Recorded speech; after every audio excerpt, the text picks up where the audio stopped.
بسم اللہ الرحمن الرحیم الحمدللہ والصلاة والسلام علی رسول اللہ اما بعد۔ اکثر لوگ سوال کرتے ہیں مالی حالات بہت مشکل ہیں، تنگ ہے، رزق کی تنگی ہے، رزق کی فراوانی کے لیے، مالی حالات کی بہتری کے لیے کوئی وظیفہ بتا دیں جس سے تمام تر رزق کے جو بند دروازے ہیں وہ کھل جائیں۔ رزق کی تنگی میں خاص طور پر استغفار بہت فائدہ دیتا ہے، یعنی گناہ جو ہیں وہ انسان کی زندگی پر بڑا اثر انداز کرتے ہیں، اور خصوصی طور پر رزق کے معاملات میں گناہ جو ہے وہ رکاوٹ بن جاتے ہیں۔ تو اس لیے جب انسان توبہ کرتا ہے، استغفار کرتا ہے، اللہ سبحانہ و تعالی اس کے لیے رزق کے دروازے کھول دیتے ہیں۔ اللہ سبحانہ و تعالی قرآن مجید میں فرماتے ہیں فَقُلْتُ اسْتَغْفِرُوا رَبَّكُمْ إِنَّهُ كَانَ غَفَّارًا يُرْسِلِ السَّمَاءَ عَلَيْكُمْ مِدْرَارًا وَيُمْدِدْكُمْ بِأَمْوَالٍ وَبَنِينَ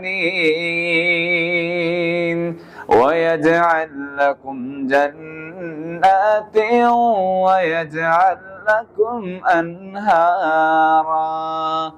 اللہ فرماتے ہیں تم استغفار کرو، استغفار کا فائدہ کیا ہوگا؟ فَقُلْتُ اسْتَغْفِرُوا رَبَّكُمْ إِنَّهُ كَانَ غَفَّارًا، وہ غفار ہے، وہ بخشنے والا ہے۔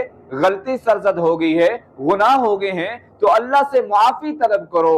اللہ فرماتے ہیں تم مجھ سے مانگو تو صحیح، میں آپ کے گناہوں کو معاف کر دوں گا۔ فَقُلْتُ اسْتَغْفِرُوا رَبَّكُمْ إِنَّهُ كَانَ غَفَّارًا، یہاں پر ہی بس نہیں، اگر انسان استغفار کرتا ہے اللہ فرماتے ہیں يُرْسِلِ السَّمَاءَ عَلَيْكُمْ مِدْرَارًا، ہم آسمان سے موسلادھار بارشوں کا نزول کرتے ہیں۔ وَيُمْدِدْكُمْ بِأَمْوَالٍ وَبَنِينَ، یہاں پر ہی بس نہیں، فرمایا جو استغفار کرتا ہے ہم اس کی مال کے ساتھ اور بیٹوں کے ساتھ، مالوں کے ساتھ اور بیٹوں کے ساتھ اس کی جو ہے مدد کرتے ہیں۔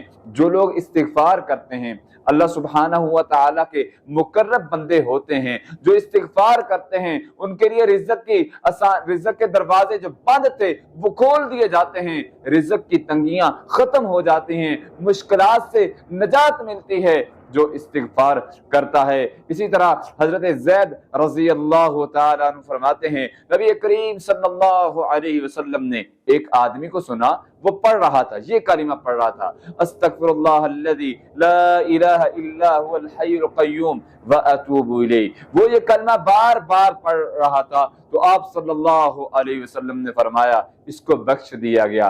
یعنی جو استغفار کرتا ہے، جو یہ کلمہ پڑھتا ہے اللہ سبحانہ و تعالی اس کی بخشش فرماتے ہیں۔ اسی طرح مسند احمد کی ایک روایت ہے نبی کریم صلی اللہ علیہ وسلم نے فرمایا جب تک انسان استغفار کرتا رہتا ہے، اپنے گناہوں پر ندامت کے آنسو بہاتا رہتا ہے، اپنے غلطیوں اور کوتاہیوں پر جو ہے وہ سرزد ہو کے اللہ کے سامنے گڑ گڑاتا ہے، اپنے گناہوں کا اعتراف کرتا ہے، اپنی غلطیوں کو مانتا ہے اور اللہ کی طرف رجوع کرتا ہے، استغفار کرتا ہے، نبی کریم صلی اللہ علیہ وسلم نے فرمایا جب تک انسان استغفار کرتا رہتا ہے وہ عذاب الہی سے محفوظ کر لیا جاتا ہے، عذاب سے محفوظ کر لیا جاتا ہے۔ استغفار کے بے شمار فائدے ہیں، بے شمار فائدے ہیں۔ رزق کی تنگی ہے، بند دروازے ہیں، مشکلات کا سامنا ہے، رزق کہیں سے آ نہیں رہا، مال کسی جگہ سے مل نہیں رہا، کسی کام میں رکاوٹ ہے، کوئی کام مشکل لگ رہا ہے، تو آپ چاہتے ہیں کہ سارے کام آسان ہو جائیں، رزق کی تنگیاں ختم ہو جائیں، مشکلات دور ہو جائیں، تو استغفار کو لازم پکڑیں۔ اس کے بہت سارے فوائد ہیں، مشکلات دور ہو جاتی ہیں، پریشانیاں ختم ہو جاتی ہیں، رزق کی فراوانی ہوتی ہے۔